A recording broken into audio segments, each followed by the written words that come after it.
Hello बच्चों। आज हम लोग सर डे 5 में हम लोगों ने क्या पढ़ा था, रिसोर्स एंड डेवलपमेंट के बारे में। आज उसको हम लोग क्या करेंगे, थोड़ा सा और आगे क्लास को बढ़ाएंगे और आज हम लोग लैंड के बारे में पढ़ेंगे और क्लास को क्या करेंगे, खत्म। यहाँ पे डे 5 नहीं डे 6 होगा, डे जिसको चेंज कर लिया जाएगा। आइए तो सर सबसे पहले मैं बता दूं प्रीवियस क्लासेस में हम लोगों ने क्या क्या पढ़ा और आज के क्लास में हम लोग क्या पढ़ेंगे और कौन से टॉपिक को खत्म करेंगे। सर प्रीवियस क्लासेस में हम लोगों ने रिसोर्स के बारे में पढ़ा, फिर उसके बाद क्लासिफिकेशन देखा, फिर रिसोर्स प्लानिंग के बारे में, रिसोर्स डेवलपमेंट के बारे में, रिसोर्स को कुछ मूर्ख लोगों ने कैसे बर्बाद किया और रिसोर्स के कंजर्वेशन के बारे में हम लोगों ने देखा, जिसमें महात्मा गांधी का कुछ स्टेटमेंट, ये हम लोगों ने कल की क्लास में क्या किया, खत्म किया है। आइए आज की क्लास में देखा जाए हमें पढ़ना क्या क्या है। ठीक है, देखिएगा। तो सर अभी मैं जो दिखाऊंगा ये कल मैं पढ़ा चुका हूँ, वही सब आपके आएगा। रिसोर्स क्या होता है, फिर हम लोगों ने देखा सर रिसोर्स का एक रेगुलर रिलेशन बनता है, ये सभी हो चुका है। ठीक, आइए आज हम लोग को किसके बारे में पढ़ना था सर, आज हम लोग पढ़ेंगे लैंड के बारे में।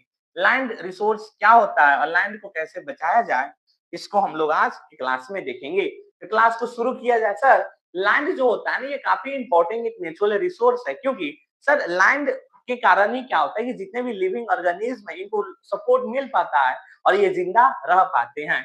लैंड सपोर्ट करता है हमारे लाइफ को, जैसे कि सर हमें 3 चीज चाहिए जीवन में। सर कपड़ा, रोटी और मकान, इसके अलावा और किसी को कोई चीज ही नहीं चाहिए। कपड़ा, रोटी, मकान के लिए ही हर कोई मेहनत करता है, या इसके लिए यही सबसे इंपॉर्टेंट बेसिक चीज है। और ये जो प्लानेट है अर्थ, अगर इस पे आपको रहना है तो आपके पास कपड़ा, खाने के लिए रोटी और रहने के लिए मकान होना चाहिए। ये बेसिक नीड्स है जो सबको चाहिए। जिसके पास मकान नहीं है वो अभी गरीब है, जिनके पास रोटी नहीं है वो लोग भी क्या है, गरीब है। और सर कपड़ा भी हो गया, ये भी काफी बेसिक नीड्स होता है लोगों के लिए। तो सर लैंड का बात करें तो लैंड हमारे लाइफ को क्या करता है, सपोर्ट करता है। जैसे कपड़ा, रोटी, मकान तीनों हमको कहाँ से मिलेंगे, लैंड से।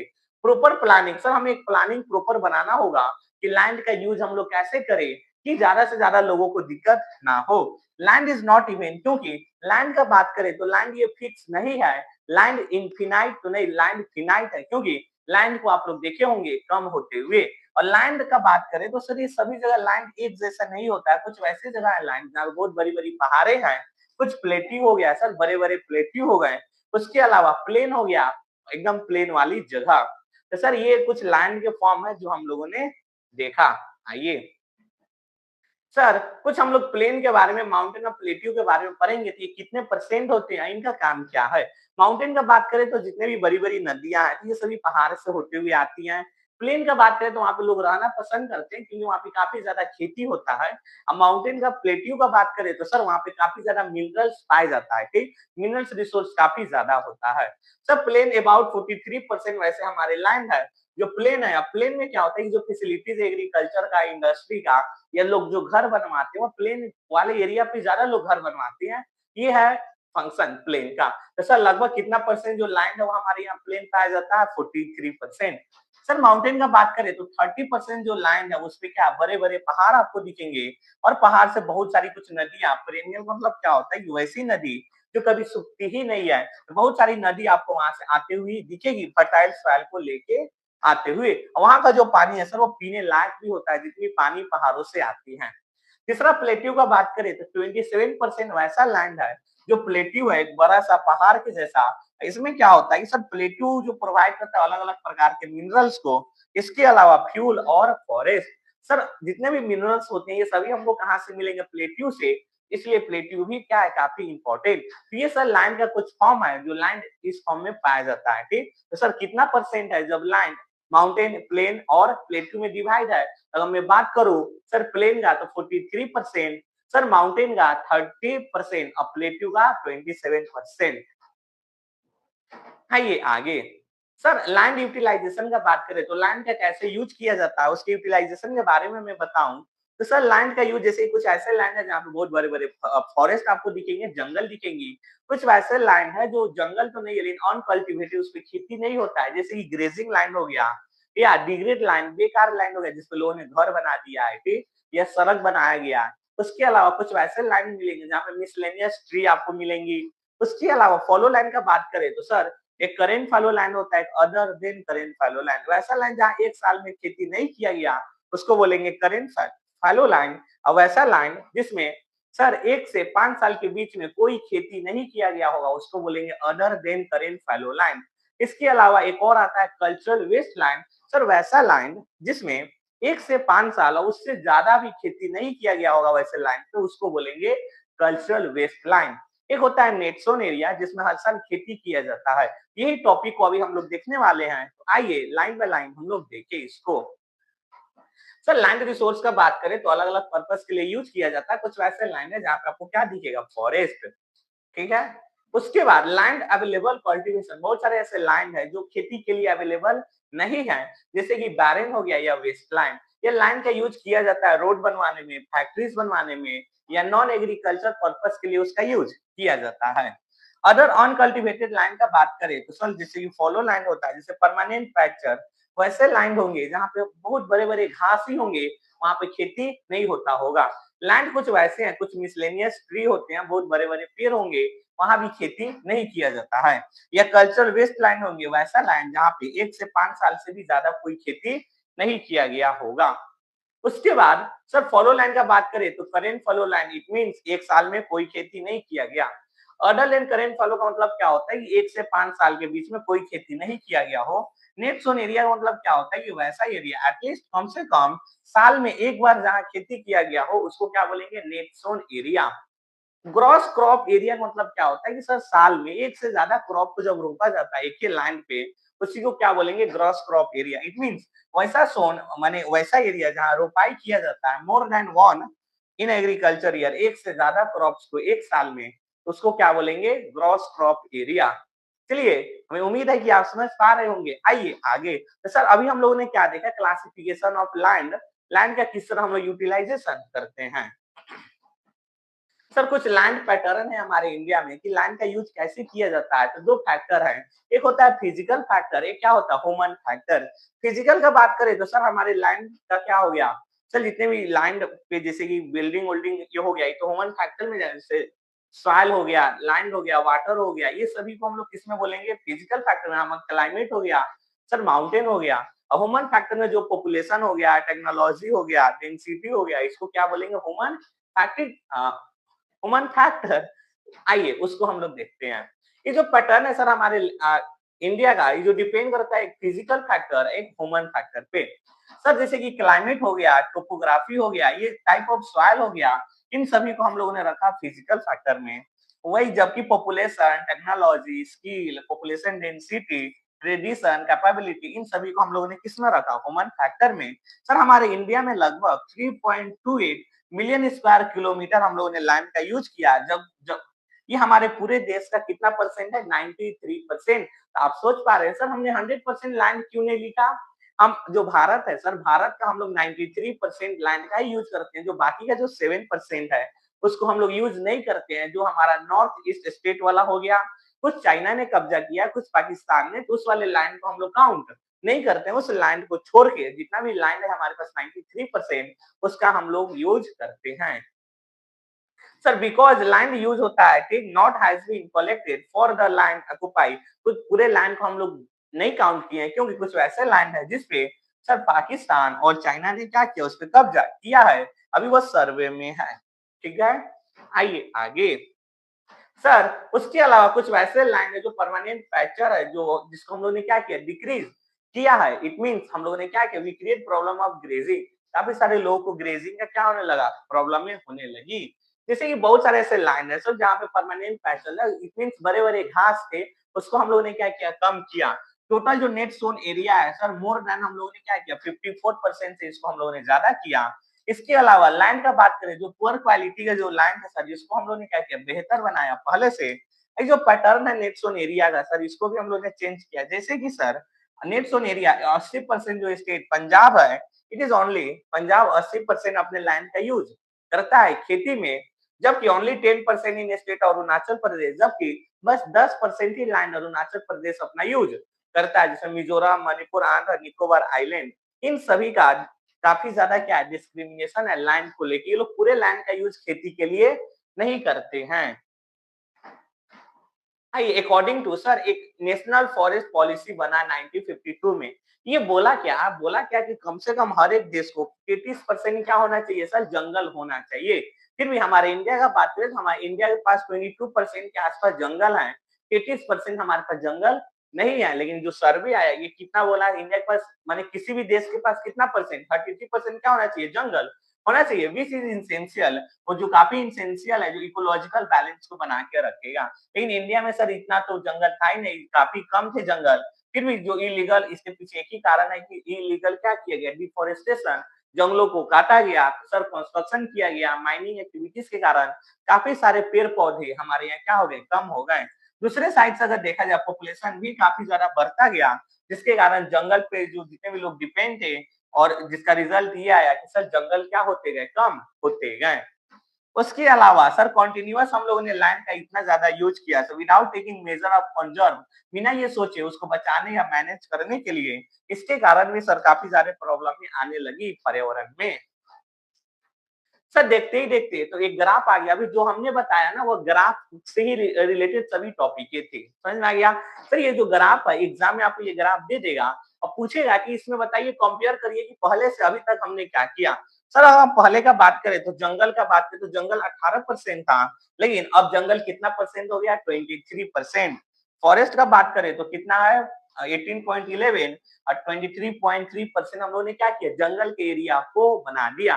सर हमने क्या किया, एग्रीकल्चर लैंड को बढ़ाया कि कम किया, सर एग्रीकल्चर को नहीं, हम लोगों ने फॉरेस्ट को बढ़ाया कि कम किया, तो सर हम लोगों ने फॉरेस्ट को बढ़ा दिया। उसके बाद सर ये जो लाल वाला ये बैरन दिखा रहा है, वैसा नहीं जिसपे खेती नहीं की जाती है, पहले 18% थे, फिर हम लोगों ने कितना किया, 5.5। ये भी अच्छा, वैसा लैंड जो बेकार था, खेती के लिए यूजेबल नहीं था, सर उसको हम लोगों ने यूजेबल बना दिया, अब उस पर लोग क्या करेंगे, खेती करेंगे। वैसा area sir non agriculture use, वैसे जिसपे खेती नहीं किया जाता है 4%, उसको हम लोगों ने क्या किया, बढ़ा दिया, उसमें क्या होगा, खेती होगा। तो सर हम लोगों ने पहले से काफी ज्यादा क्या किया, डेवलप किया है पहले से अभी तक। तो सर हम लोगों ने जंगल का संख्या बढ़ा दिया, बहुत सारे चीजों में हम लोगों ने क्या किया, डेवलपमेंट प्राप्त की। आइए नेक्स्ट, सर लैंड डिग्राडेशन, इसका मतलब क्या होता है कि सर हम लोगों ने लैंड को काफी ज्यादा क्या किया, बर्बाद किया है अपने एक्टिविटीजों के कारण। सुनिएगा सर, लैंड जो है हमारे पास लिमिटेड है, लेकिन जिस तरह पॉपुलेशन बढ़ता गया तो लैंड का डिमांड भी क्या होता गया, बढ़ता ही गया। सर जिस तरह पॉपुलेशन बढ़ेगा तो लोग चाहेंगे कि ज्यादा से ज्यादा हम क्या करें, अपना घर बनाए। जिस तरह फैमिली बढ़ती जाती है वैसे ही क्या होता है, परिवार डिवाइड होते जाते हैं। जैसे ही परिवार डिवाइड होगा तो सर जमीन भी तो क्या होंगे, डिवाइड ही होंगे। देखते ही देखते लैंड क्या होने लगा, कम होने लगा। सुनिएगा, the change in land pattern, land का जो पैटर्न है वो पूरी तरह से क्या होने लगा, चेंज होने लगा। सर कुछ लैंड डिग्रेड होने लगे, लैंड बर्बाद होने लगे। इसके पीछे एक ही कारण था, ये सब जो कैपेसिटी है लैंड का, वो समय के साथ क्या होता गया, चेंज होता गया। लोगों ने इतना ज्यादा केमिकल खेतों में यूज करना शुरू किया कि लैंड डिग्रेड होते गए, लैंड बर्बाद होता गया। Most of our basic need, जैसे कि कुछ हमारे जो बेसिक नीड है, कपड़ा, रोटी, मकान, फूड, क्लॉथ एंड शेल्टर, ये सभी कहाँ से आते हैं, लैंड से। In the past few decade, अगर कुछ 10 सालों के पीछे हम लोग जाएं, जो लैंड का क्वालिटी हो काफी डिग्रेडिंग हुआ है, काफी बर्बाद हुआ। और देखते ही देखते ह्यूमन जो एक्टिविटी है ये सभी उसी के कारण हुआ, लोगों के कारण, कि हमारा क्या होने लगा सर, लैंड डिग्रेड होने लगा, लैंड बर्बाद होने लगा। प्रेजेंटली अभी का बात करें, लगभग 130 मिलियन जो हेक्टर लैंड है, हम लोगों ने रिपोर्ट किया है under degrade land in India. कितने लैंड क्या हो चुके हैं, बर्बाद हो चुके हैं हमारे इंडिया में। आइए next, sir cause of land degradation, कारण क्या है लैंड डिग्रेडेशन को, इसको हम लोग देखेंगे। तो कारण आप सभी को मालूम होगा, सर सबसे पहले पेड़ों को काटा गया, सर काफी ज्यादा डिफोरेस्टेशन हो गया, ओवर ग्रेजिंग हुई, सर इतना ज्यादा लोगों ने गाय बकरी को चारा खिला दिया कि लैंड ही क्या हो गया, डिग्रेड हो गया। जैसे कि कोई जमीन पे घास उगी हुई है कि गाय बकरी को अगर घास वो खाएगी, सर फिर कल भी हम उसी खेत में लेके गए, फिर उसके कल भी वहीं पे, तो गाय बकरी क्या करेगी, मिट्टी से नीचे से जो घास है उसको खींच लेगी। घास क्या करती है सर, वो मिट्टी को पकड़ के रखा है, ठीक, जिसके कारण सर बारिश हुआ, सॉइल इरोजन नहीं हुआ, लैंड काफी अच्छा है। लेकिन जब गाय बकरी भेड़ उस पूरे मिट्टी में से जब घास को निकाल के खा जाएंगी, तो अचानक लैंड क्या हो जाएगा, डिग्रेड होगा। सर बारिश हुआ, वहां के जो फर्टिलिटी वो लेके चला गया पानी, जिसका लैंड डिग्रेड होगा, उसके बाद उस पर घास उगेगा ही नहीं। तो सर ओवर ग्रेजिंग हो गया। माइनिंग में क्या होता है कि सर परमिशन लिया जाता है कि बस इतना ही हम लोग माइनिंग करेंगे, मालूम ये चलता है कि सर पूरा गांव को ही समेट दिया है, समझ में आ गया माइनिंग में। इंडस्ट्रियलाइजेशन हो गया, बड़े बड़े इंडस्ट्रियलाइजेशन के आने के कारण भी लैंड बर्बाद हुए हैं। या केमिकल वेस्ट, बहुत ज्यादा जो फैक्ट्री के जो केमिकल होते हैं वो जमीन में क्या किए जाते हैं, डिस्पोज किए जाते हैं, जमीन में डाल दिया जाता है, उसके कारण भी लैंड बर्बाद हुए हैं। उसके अलावा over irrigation, sir over irrigation का बात करें तो लोगों ने कुछ ज्यादा ही फसलों में पानी देना शुरू किया, जिसके कारण लैंड डिग्रेड होना शुरू हो गया। आइए, the major to control line degradation, तो हम लोग कैसे लाइन डिग्रेडेशन को कंट्रोल कर सकते हैं, इसको हम लोग देखेंगे। तो पहला क्या हो गया कि सर कोई भी प्रॉब्लम है नेचर से लेके, ठीक, चाहे वो रिसोर्स वाला प्रॉब्लम हो गया, फिर resource conservation, water conservation, air conservation, कुछ भी, तो सबसे पहला हमारा एक ही काम है, पेड़ लगाएंगे। समझ में आ गया? पेड़ लगाने से बहुत सारी समस्याएं क्या होती है, सॉल्व हो जाती है। कोई भी समस्या हो, ठीक, पेड़ लगाने से वो सॉल्व हो जाता है। तो पहला एफॉरेस्टेशन, हम लोग क्या करेंगे, एफॉरेस्टेशन करेंगे। इससे क्या होगा कि सर, चलिए एफॉरेस्टेशन हम लोग करेंगे, उससे क्या हुआ, ज्यादा से ज्यादा हम लोग पेड़ों को लगाएंगे, ज्यादा से ज्यादा जब पेड़ लगेंगे तो सर इसके कारण क्या होगा, जो लैंड डिग्रेड हो रहा है इसको हम लोग कंट्रोल कर सकते हैं। क्योंकि पेड़ क्या करेगी, मिट्टी को पकड़ के रखेगी। Management of grazing land, sir जो ग्रेजिंग लैंड है इसको हम लोग मैनेजमेंट करें अच्छे से। जैसे कि गाय बकरी को जहाँ ले जाया जा रहा है चराने के लिए, आज इस साइड ले गए नॉर्थ में, तो कोशिश करें कल साउथ, उसके बाद ईस्ट और वेस्ट, कहीं कहीं लेके जाए, एक ही जगह ना लेके जाए। क्योंकि एक ही जगह ले जाने के कारण, ओवर ग्रेजिंग के कारण क्या होता है, ये लैंड डिग्रेड हो जाएगा। Regulate minimum activity, sir mining activities को हम लोग क्या करें, कंट्रोल करें। तो यहाँ से भी माइनिंग एक्टिविटीज कंट्रोल होगा, तो यहाँ से भी लैंड को बचाया जा सकता है। सर प्रॉपर इरिगेशन सिस्टम, एक इरिगेशन सिस्टम लाएंगे बेहतर, जिससे जितना जरूरत हो लैंड को हम लोग उतना ही वाटर सप्लाई करें। इस तरह भी लैंड को हम लोग क्या कर सकते हैं, बचा सकते हैं। ड्रिप इरिगेशन स्प्रिंकल का यूज करें, जो काफी बेहतर एक मेथड है। Discharge of industry waste, sir जितने भी बड़े बड़े इंडस्ट्री का जो वेस्ट है उसको डिस्चार्ज करने से पहले उसको हम लोग क्या करें, प्रॉपर ट्रीटमेंट करके ही डिस्चार्ज करें, जिससे ज्यादा लैंड बर्बाद ना हो। Plantation on shelter belt, sir shelter belt का हम लोग यूज करें, इसमें क्या होता है, ये सर जैसे कि एक मेरा ग्रेजिंग लैंड हो गया, इसके चारों तरफ हम लोग क्या करें, बड़े बड़े पेड़ को लगा देंगे, तो इससे क्या होगा, इसी को बोलते हैं शेल्टर बेल्ट। इस तरह क्या होगा कि काफी तेज आंधी तूफान आएगा तो जो हमारा मेन सॉइल है वह सेफ रहेगा, बाकी सब वो हवा आएगा ऊपर से चला जाएगा। उसके बाद ग्रोइंग थोरनिंग यूजेज, उसके बाद हमें वही छोटे छोटे प्लांट क्या करने हैं, साइड साइड से लगा देने हैं। इस तरह करके लैंड को हम लोग क्या कर सकते हैं, बचा सकते हैं। सर इसी के साथ जो लैंड वाला वो जो टॉपिक है वो क्या होता है, खत्म। आइए थोड़ा सा सॉइल के बारे में देख लिया जाए, और कल हम लोग सॉइल के बारे में पूरे डिटेल में देख के क्या करेंगे, क्लास को खत्म करेंगे। जो रिसोर्स एंड डेवलपमेंट है, ठीक, इसके बाद जो चैप्टर आएगा सर, वो हमें चैप्टर कौन सा लेके आओ, सर पहला चैप्टर हो गया कौन, पावर शेयरिंग। फिर उसके बाद मैंने रिसोर्स पढ़ाना शुरू किया, रिसोर्स एंड डेवलपमेंट, ये खत्म हो जाएगा। तो मैं इकोनॉमिक्स का चैप्टर लेके आऊंगा, पहला डेवलपमेंट, और फिर उसके बाद हिस्ट्री का चैप्टर 1 आएगा, नेशनलिज्म इन यूरोप। ठीक है। आइए सर सॉइल का मैं बात करूं तो सॉइल भी काफी इंपॉर्टेंट है हमारे लिए। सॉइल भी एक क्या रिसोर्स है, भगवान का दिया हुआ एक छोटा सा गिफ्ट है, जो काफी इसेंशियल है। सॉइल हमको लाइफ सपोर्ट करता है, क्योंकि जितने भी हम लोग खेती करते हैं ये सभी कहाँ होता है, सॉइल में। सर जो अपर मोस्ट टॉप लेयर है हमारे अर्थ का, क्रस्ट का, उसी को क्या बोलेंगे, सॉइल बोलेंगे। It loose material consisting organic and inorganic substance, इसमें ऑर्गेनिक इनऑर्गेनिक दोनों सब्सटेंस होते हैं। सर सॉइल हमारा क्या एक रिसोर्स है, soil is the most important. Soil का बात करें तो ये रिन्यूएबल नेचुरल रिसोर्स हो गया। It is a medium of plant growth, sir इसमें क्या होते हैं कि प्लांट ग्रो करेगा और सपोर्ट करता है different type of living organism. अलग अलग जितने भी लिविंग ऑर्गेनिज्म है इनको क्या करता है, ये सपोर्ट करता है। कौन, सॉइल। सॉइल ही रहेगा तभी जाकर हमको प्लांट दिख पाएगा, या जितने भी लिविंग ऑर्गेनिज्म है जो सॉइल पे डिपेंड है, सॉइल के अंदर, ये सभी को लाइफ को सपोर्ट करता है। मिट्टी नहीं, माइक्रो ऑर्गेनिज्म नहीं, माइक्रो ऑर्गेनिज्म नहीं तो सर जो फर्टिलिटी है वह नहीं तो फसल नहीं, सब जिंदगी बर्बाद। समझ में आ गया? इसीलिए सॉइल काफी इंपॉर्टेंट है बच्चा। सर सॉइल का प्रोफाइल का बात करें तो टोटल सॉइल को कितने लेयर में बांटा गया, 4। Top soil, sub soil, weathering rock, wet rock. आइए सर सॉइल का प्रोफाइल का बात करें तो ये अलग अलग लेयर के होते हैं सॉइल। टोटल ये 4 डिफरेंट लेयर। कितने लेयर होते हैं, 4 गो। पहला एक होता है टॉप सॉइल, सबसे ऊपर वाले लेयर को क्या बोलेंगे, टॉप सॉइल। उसके बाद होता है सब सॉइल, जस्ट उसके नीचे वाला, जैसा कि इमेज में आप देख सकते हैं, ये हमारा टॉप सॉइल हो गया, ये हमारा सब सॉइल हो गया। इसके बाद आता है पेरेंट वेड्रिक रॉक। सर कुछ बड़े बड़े रॉक होते हैं जो तीसरे नंबर पे आते हैं, ये हो गया। और चौथे में क्या आता है, वेड रॉक या पेरेंट रॉक के भी नाम से इसको जाना जाता है, बड़े बड़े रॉक। ये सॉइल के प्रोफाइल पाए जाते हैं, ठीक। फिर हम लोग बात करें टॉप सॉइल। टॉप सॉइल सबसे ऊपर वाला सॉइल होता है, सबसे ज्यादा ह्यूमस मिनरल्स इसी सॉइल में पाया जाता है। सब सॉइल का बात करें तो ये टॉप सॉइल के जस्ट नीचे होता है, इसमें मॉइस्चर थोड़ा पाया जाता है, ठीक। उसके अलावा weather rock, sir sealed clay और कुछ न्यूट्रिएंट भी इसमें पाए जाते हैं। वेदर रॉक का बात करें तो सर इसमें ह्यूमस काफी कम होता है और मिनरल्स काफी ज्यादा। सर बेड रॉक का बात करें, consist of solid layer and unweathered rock. इसमें क्या होता है कि सर कुछ सॉलिड रॉक है या अनवेदर रॉक में कुछ बहुत बड़े बड़े रॉक पाए जाते हैं, ठीक। यही क्लासिफिकेशन सॉइल का प्रोफाइल। आइए next, sir classification of soil. Soil को क्लासिफाई किया गया और अगर बात करें सर सभी सॉइल एक ही जैसे होते हैं क्या, नहीं। सॉइल का कलर अलग होता है, सर सॉइल का टेक्सचर क्या होता है, अलग होता है। वो किस चीज से बना है सर, उसका कलर भी अलग होता है। तो सॉइल काफी अलग अलग प्रकार के पाए जाते हैं। हमने बस 6 टाइप जो है सॉइल के उसको पढ़ेंगे। एक होगा अलुवियल सॉइल, एक होगा ब्लैक सॉइल, एक होगा रेड एंड येलो सॉइल, एक होगा लिटराइट सॉइल, एक होगा एरिड और फॉरेस्ट सॉइल।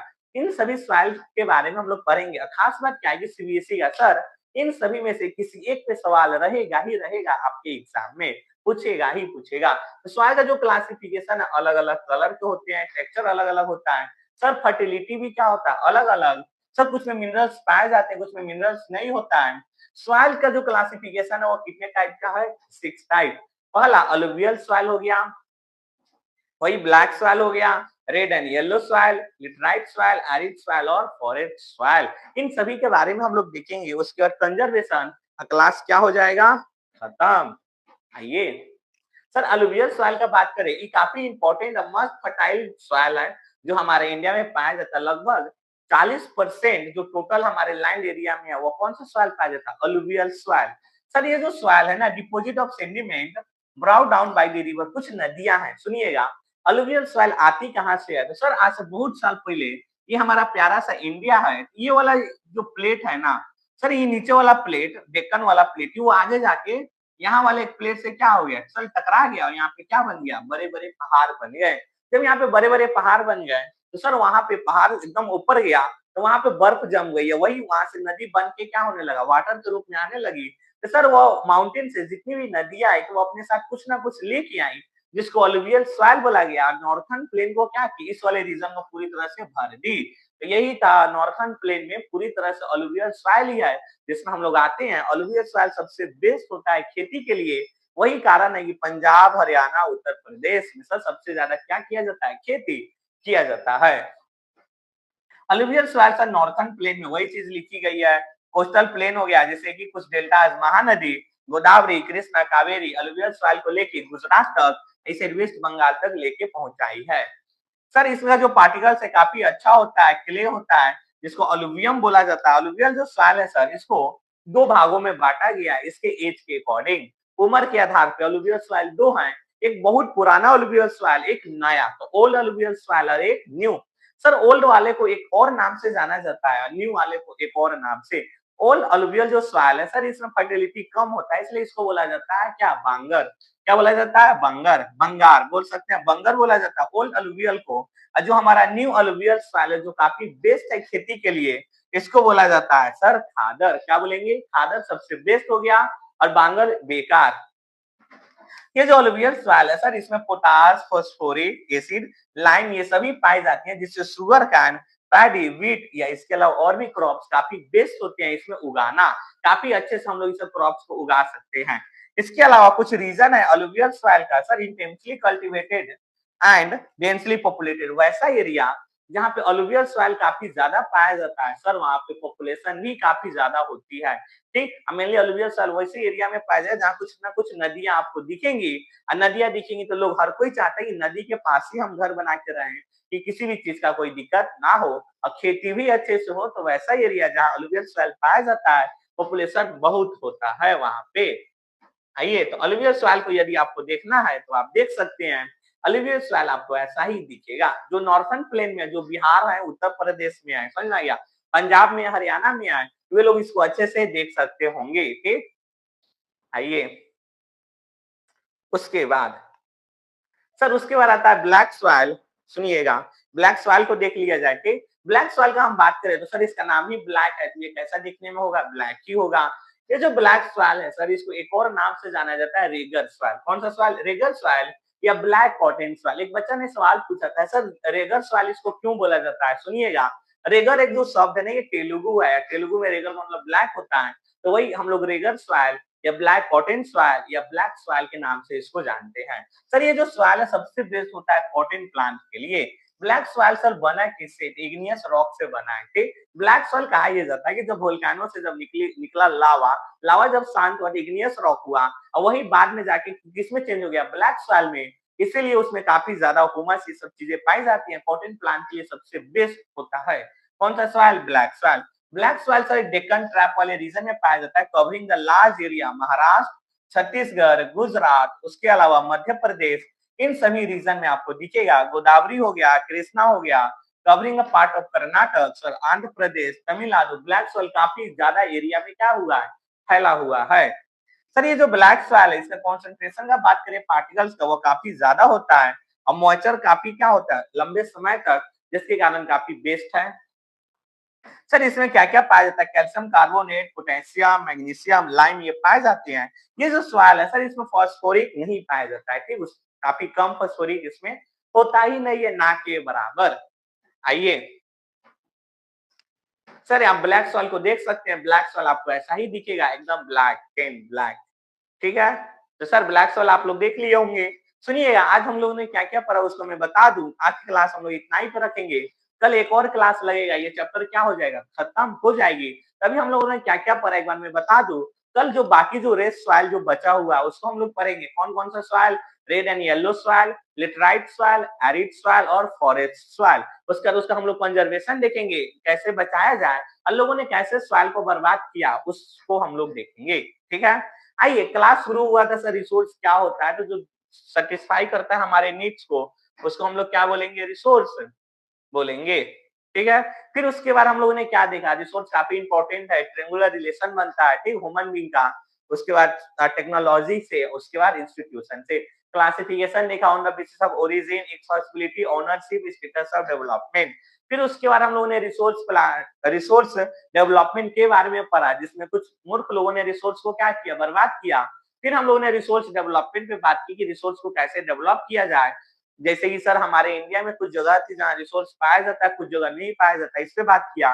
फिर हम लोग आगे गए तो सर रिसोर्स को डेवलपमेंट हो गया, फिर रिसोर्स का हम लोग ने क्या देखा कि इंडिया में कैसे यूज किया जाता है, प्लानिंग बना के। तो तीन चीज देखा हम लोग, टेक्नोलॉजी सर्वे करेंगे, यहाँ पे रिसोर्स किस क्वालिटी कौन से क्वांटिटी में है। दूसरा टेक्नोलॉजी देखेंगे, स्किल लेवल है कि नहीं। और तीसरा हम लोग कंपेयर करेंगे कि देश का कितना डेवलपमेंट होगा, ठीक है। फिर उसके बाद हम लोग आगे गए तो सर क्लासिफिकेशन देखने के बाद ये सब चीजें, रिसोर्स प्लानिंग हो गया, तो सर हम लोगों ने देखा क्या, रिसोर्स को कैसे बर्बाद किया गया, ठीक। गांधी जी का स्टेटमेंट भी था, रिसोर्स हमारे पास इनफ है, इन लालची लोगों के लिए नहीं, तो उसका कंजर्वेशन हम लोगों ने देखा। फिर हम लोगों ने लैंड के बारे में पढ़ना शुरू किया, लैंड का यूटिलाइजेशन, फॉरेस्ट है, cultural waste land, fallow land, other land, current fallow land. फिर हम लोगों ने नेट जोन एरिया के बारे में पढ़ा। फिर सर इंडिया में कितना परसेंट लैंड का हम लोग यूज करते हैं, तो 93%, 7% जो है उसका यूज नहीं किया जाता है। फिर हम लोग आगे जाए तो लैंड को कैसे बर्बाद किया गया, डिफॉरेस्टेशन सर, जो केमिकल वेस्ट है इसको डिस्पोज किया गया। फिर हम लोगों ने कंजर्वेशन के बारे में पढ़ा। फिर हम लोगों ने सॉइल के बारे में देखा, सॉइल इंपॉर्टेंट क्यों है। फिर सॉइल का हम लोगों ने प्रोफाइल देखा, टॉप सॉइल, सब सॉइल, ठीक, वेदर रॉक, पेरेंट्स रॉक के बारे में। फिर हम लोग आगे गए तो सॉइल का क्लासिफिकेशन 6 टाइप। पहले हम लोगों ने अलुवियल सॉइल के बारे में पढ़ा, जो काफी बेस्ट होता है खेती के लिए। और ये 2 टाइप के होते हैं, एक ओल्ड एक न्यू। ओल्ड वाले को क्या बोलते हैं, बांगर, और न्यू वाले को क्या बोलते हैं, खादर। फिर हम लोग आगे गए तो सर हम लोगों ने ब्लैक सॉइल के बारे में पढ़ा, जिसको Regar soil, black cotton soil के नाम से जाना जाता है। इसके अलावा काफी बेस्ट होता है ये कॉटन प्लांट के लिए, ये डेक्कन वाले रीजन में पाया जाता है। आज की क्लास हम लोग इतना ही पर रखते हैं, कल के क्लास में हम इस चैप्टर को क्या करेंगे, खत्म करेंगे। Thank you.